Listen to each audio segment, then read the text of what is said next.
শ্রীম দর্শন স্বামী নিত্যানন্দ, ম্যাক্স মুলার ও শ্রীরামকৃষ্ণ। গীতার 6টি শ্লোক।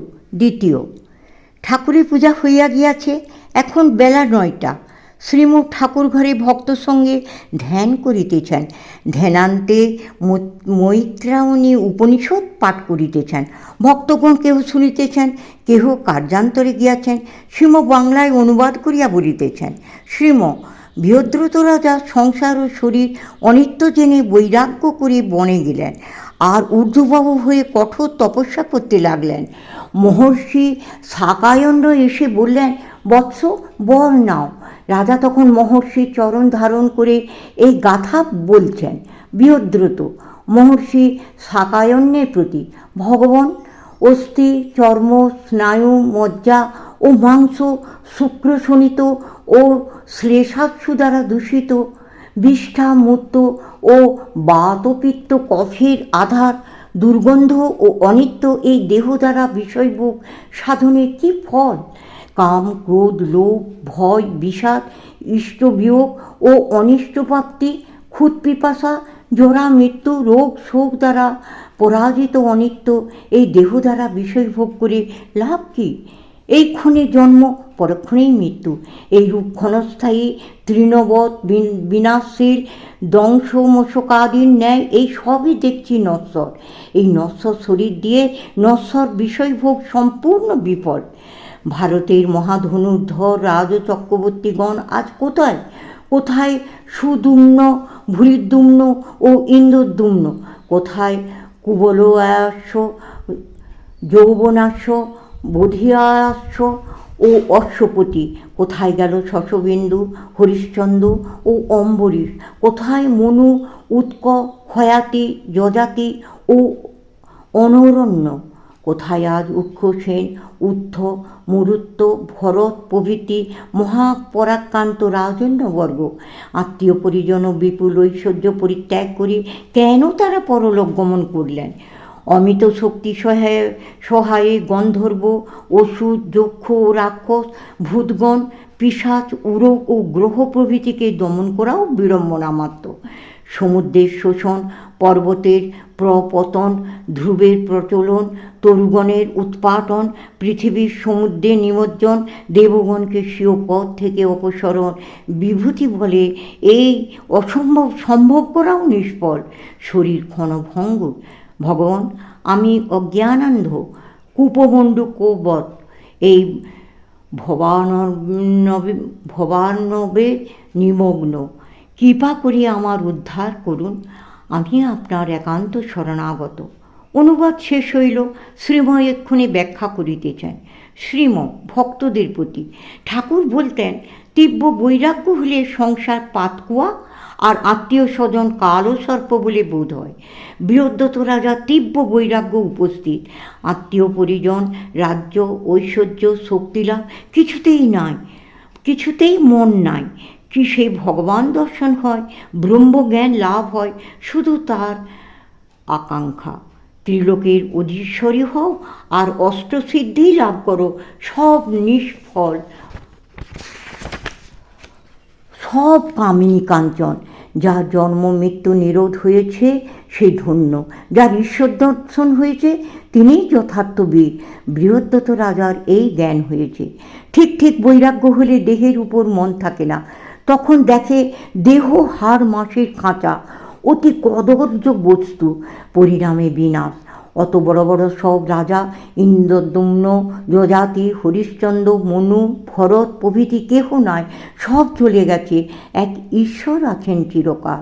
অষ্টসিদ্ধি, সমুদ্রের শোষণ, পর্বতের পতন, এইসব অলৌকিক কার্য করবার শক্তি লাভ করেও কোনো ফল নাই। ঠাকুর দিতে চাইলে স্বামীজি তাই অষ্টসিদ্ধি নিলেন না, অর্জুনও তাই নেন নাই। কী হবে সব দিয়ে? শরীর যে থাকবে না। ঠাকুর একটি গল্প বলেছিলেন, একজন তপস্যা করে সিদ্ধাই লাভ করেছে, হাতি মারে আবার তক্ষুনি জিইয়ে দেয়। নারদ একদিন যাচ্ছেন ওই রাস্তা দিয়ে, তপস্বীকে জিজ্ঞেস করলেন, কী হে, কেমন চলেছে? তপস্বী বলে, আগে বেশ হচ্ছে, আমি হাতি মারি আবার তক্ষুনি জিয়াতে পারি। নারদ শুনে বললেন, তা তো হলো, কিন্তু আসল কাজের কি হলো? জন্ম মরণ রোধ করেছ কি? জন্ম মরণ রোধ না হলে কিছুই হলো না। অত ঐশ্বর্য ও শক্তি লাভ করেও বৃহত্তর রাজার মন সংস্থানে নাই। স্ত্রী, পুত্র, দেহ, বিত্ত, আধিপত্য কিছুতেই মন নাই। নিজেকে সম্পূর্ণ অসহায় দংশমশকের ন্যায় নিরুপায় নগণ্য মনে হচ্ছে। এটি যথার্থ ব্যাকুলতার লক্ষণ। তাই অত দীনভাবে মহর্ষি শাকায়ন্যের শরণাগত হয়ে বলছেন, প্রভু, আমি কূপমণ্ডূক ও জ্ঞানান্ধ, আমায় উদ্ধার করুন। আমি রাজা, আমার ঐশ্বর্য এইসব, আমি মহাশক্তিমান, এই বুদ্ধি ও জ্ঞান থেকে হয়। একেই রাঁড়িপুতি বুদ্ধি বলতেন ঠাকুর, অর্থাৎ ক্ষুদ্র বুদ্ধি, হীন বুদ্ধি। তাই কূপমণ্ডূক উদপানস্থ ভেগ। আমি ঈশ্বরের সন্তান, তাঁর স্বরূপ। এই বুদ্ধি জ্ঞান বৃহৎ বুদ্ধি। আমি সচ্চিদানন্দ সাগরে বীণ, আমি রামদাস, মায়ের ছেলে, আমি ঈশ্বরের সন্তান। এসব বৃহৎ বুদ্ধি। এই সংসার কূপ থেকে ঈশ্বর ছাড়া কেউ তুলতে পারে না। তিনি গুরুরূপে এসে উদ্ধার করেন। বৃহদ্রত রাজা ব্যাকুল হয়ে তাঁকে ডাক দিলেন। তাই তিনি পাঠিয়ে দিয়েছেন মহর্ষি শাকায়ন্যকে। গুরু কেমন? যেমন ল্যাম্পম্যান, ফরাস, হ্যারিকেন, তেল, সলতে, আগুন সব ঠিক আছে, কিন্তু হ্যারিকেন জ্বলছে না। ফরাস জ্বালিয়ে দিলে জ্বলে। ঠাকুর বলেছিলেন ঠাকুরদাদাকে, দাঁতে দাঁতে পড়ছে না, মাঝে মাঝে এসো এখানে, একটু ঘষে লাগিয়ে দেব। মানে ধ্যান ভজন ঠিক ঠিক হচ্ছে না। ঠাকুরের কাছে এলে গেলে তিনি সব ঠিক করে দিবেন। কামার যেমন যন্ত্রপাতি ঠিক করে দেয়।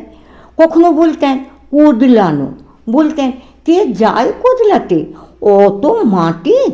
সোনা কারো অল্প মাটির নিচে আছে, কারো অনেক নিচে। অল্প নিচে থাকলে গুরু শ্রমিকের ন্যায় একটু কোদলিয়ে সোনা বের করে দেন। সোনা মানে ঈশ্বর, মাটি বাসনা। শাকায়ন্য ঋষি তাই বৃহদ্রত রাজাকে বললেন, আমি আত্মা, শুদ্ধ বুদ্ধ মুক্ত, আমার জন্ম মরণ নাই, আমি সচ্চিদানন্দ স্বরূপ। এই চিন্তা করো, মনের মল দূর হয়ে যাবে। তখন স্বস্বরূপ আপনি প্রকটিত হবে। ঈশ্বর চিন্তায় নিরিদ্ধন বন্ধির ন্যায় মন আপনি শান্ত হয়ে যায় জনৈক ভক্তের প্রতি। এই যে উপনিষদ আপনাদের পড়ে শোনানো হচ্ছে, এর মানে আছে।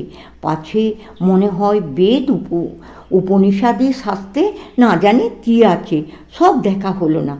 এই জন্য এই দেখছেন তো, এতে ঠাকুর যা বলে গেছেন তার অধিক তো নাই, তার সমানও নাই। ভগবানের কথাই হলো উপনিষদ, এর অধিক কিছু নয়। শ্রী রামকৃষ্ণ কথামৃতে যা আছে তাই উপনিষদ। কেমন করে বলে গেছেন, সহজ করে, সরল করে, সব দেখিয়ে, তেমন আর কোথাও পাবেন না। কেমন বলেছেন, ঈশ্বর সত্য, সংসার অনিত্য। সংসারে সার কিছু নাই। এখানে আছে আঁটি আর চামড়া। টাকা কড়ি, ইন্দ্রিয় সুখ, নাম যশ একটাও সেই বস্তু দিতে পারে না, ব্রহ্মবস্তু। এমন সরল কথা কোথায় পাবেন? এই জন্য উপনিষদ শোনাচ্ছি, শ্রী রামকৃষ্ণ কথামৃত উপনিষদ। আপনারা ভালো লোক এসেছেন, তাই এই সব কথা বের হচ্ছে। কারো কারোকে দেখলে চাপা পড়ে যায়, কিছু বলতে ইচ্ছা হয় না। কারুকে দেখলে যেন সব উথলে উঠে।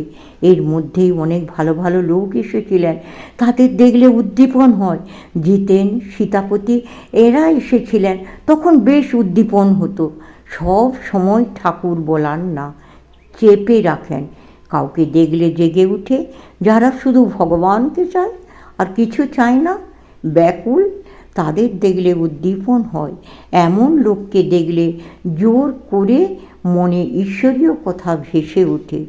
সমাপ্ত।